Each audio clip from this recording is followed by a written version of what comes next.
जय श्री कृष्णा, जय श्री राधे, हर हर महादेव। सज्जनों, आप सभी भक्तों को मैं भाव से बहुत बहुत प्रणाम करता हूँ। जैसे चतुर्मुखी ब्रह्मा जी के इस ब्रह्मांड में हमारा एक देश है, भारत देश, जो इस पुष्कर द्वीप में स्थित है। पुष्कर द्वीप में हमारा राज्य है। राज्य में एक ज़िला है, ज़िले में तहसील है, तहसील में पंचायत है, पंचायत में गांव है और गांव में एक घर है और घर में हम सदस्य हैं। सदस्यों में उनमें से एक मैं भी हूँ। उन सदस्य के रूप में मैं जो भी माता पिता ने जो नाम रखा है, वो नामधारी इस पंचभौतिक स्थूल शरीर में आत्म स्वरूप में स्थित मैं विस्तृत प्रज्ञ हूँ। तो सज्जनों, जैसे एक महल होता है, उस महल का एक राजा होता है और उस महल के अंतर्गत उनके कई नौकर चाकर होते हैं, राजा रानी आदि होती है, कई उसके पास सुख सामग्री होती है। जैसे अन्य उस महल में कई कमरे हैं और उन कमरे मतलब चारों तरफ उसके जिसको हम चौबीता बोलते हैं, यानी जो उस महल के परकोटा होता है उसको चौबीता बोलते हैं। तो उस महल के एक दरवाज़ा है, उस दरवाजे के दो किवाड़ है। उन दो किवाड़ों के आगे की तरफ और पीछे की तरफ जिसको हम लोक बोलते हैं, कुंडी बोलते हैं, आगड़ बोलते हैं, और उन किवाड़ों को जुड़ करके आगड़ लगा करके, कुंडी लगा करके उसमें एक ताला लगा दिया जाए तो उस ताले को खोलने के लिए जैसे हमें चाबी की ज़रूरत है, ठीक इसी प्रकार इस पंचभौतिक स्थूल शरीर में 5 तत्वों और 25 प्रकृति से 3 गुणों से इस शरीर की रचना है। इसमें भी एक राजा है और उस राजा पर अगर जिसने नियंत्रण कर लिया, कंट्रोल कर लिया, तो जिसको हम कहते हैं मन, और इसमें ताला है वो है बुद्धि।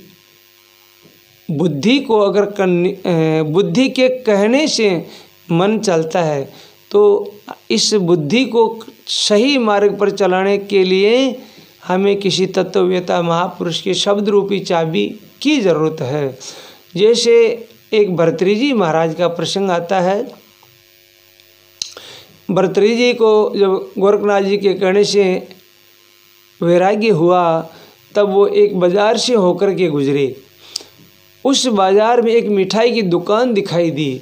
तब उनके मन में विचार आया, काश इसमें बहुत स्वादिष्ट मिठाई होगी, मैं भी इस मिठाई का सेवन करता तो कितना आनंद मिलता, कितना सुख मिलता। अपितु वहाँ उनके रोज़ाना राजभोग, 56 भोग, कई प्रकार के भोग बनते थे, लेकिन ये मन इतना बुरा है कि ये कुछ भी करवा सकता है। तब भर्तृहरि जी ने दिन भर परिश्रम किया और कुछ धन कमा करके उस मिठाई वाले से कुछ मिठाई खरीदी और दोने लिए। उन दोनों में एक दोना खाली रखा, एक में मिठाई भर ली, और तब उन मिठाई को लेकर के उन्होंने विचार किया कि अब मुझे कहाँ जाना चाहिए। तब वो एक तालाब पर गए। तालाब पर जाकर के उन्होंने वहाँ कुछ उनको जो पशुओं का गोबर होता है वो गोबर भर लिया उस दोने, दूसरे दोने में, और उस मिठाई का एक गस्सा लिया और मुंह के पास ला करके उसको ग्रहण नहीं किया और मुंह के पास लगा करके उन जो तालाब में मछलियां थी उन मछलियों को फेंक दिया। ऐसा करके उन्होंने पूरी मिठाई को उन मछलियों को फेंक दी और फिर जो दूसरे दोने में गोबर था उस गोबर को लेकर के उन्होंने मुंह पर लगाया। हे मन, तेरे कहने से मैंने दिन भर परिश्रम किया, यदि इतना समय मैं भगवान के भजन में लगाता तो मेरा कल्याण हो जाता। तो भर्तृहरि जी महाराज ने देखो उस मन को कंट्रोल करने के लिए बहुत अच्छी उपाय बताई है। हम भी ऐसा इसका अनुसरण करें तो हमारा भी मन अवश्य वश में हो सकता है। तो हम गोबर खाने के लिए नहीं कर रहे हैं।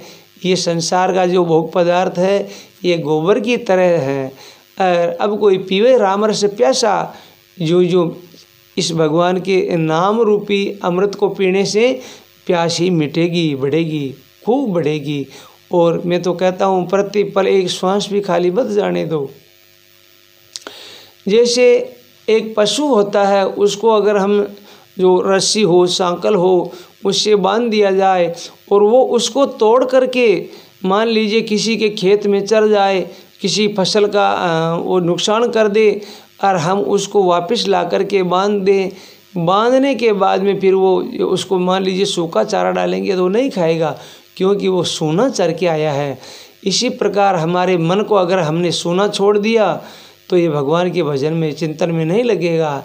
इसलिए अपने मन पर संयम रखे, कंट्रोल रखे और अपने मन को इतना ढीला नहीं छोड़े कि ये अपने को फिर 84 में ले जा कर के डाल दे।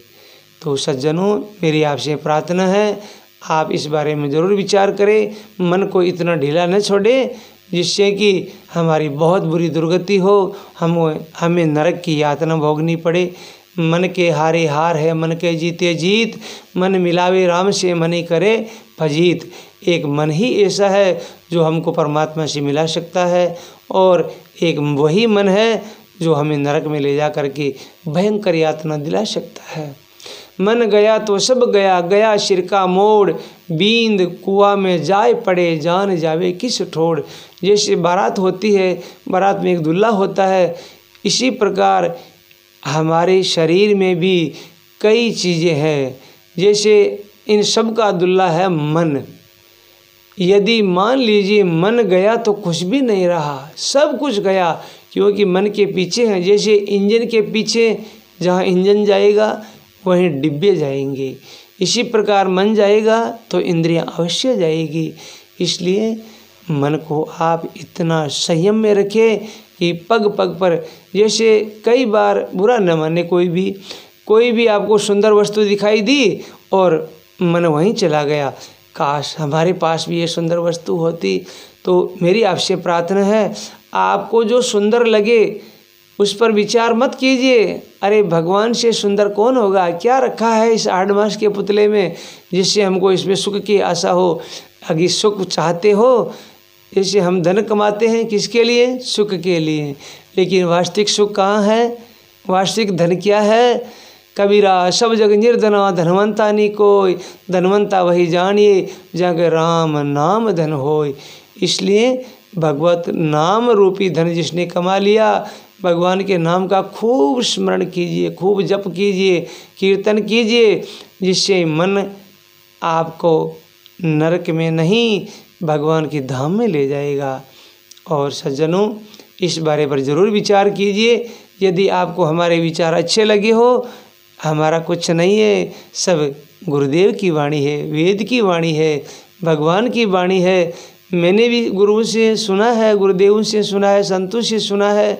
मैं आपके श्री चरणों में अर्पण करता हूँ। आप स्वीकार करके आप भी इसे धारण कीजिए और अन्य लोगों को भी इस मार्ग पर लगाइए। अब आपसे पुनः प्रार्थना है, आप इस बारे में ज़रूर विचार कीजिए। जय जय श्री राधे श्याम, जय श्री कृष्णा, जय श्री राधे श्याम।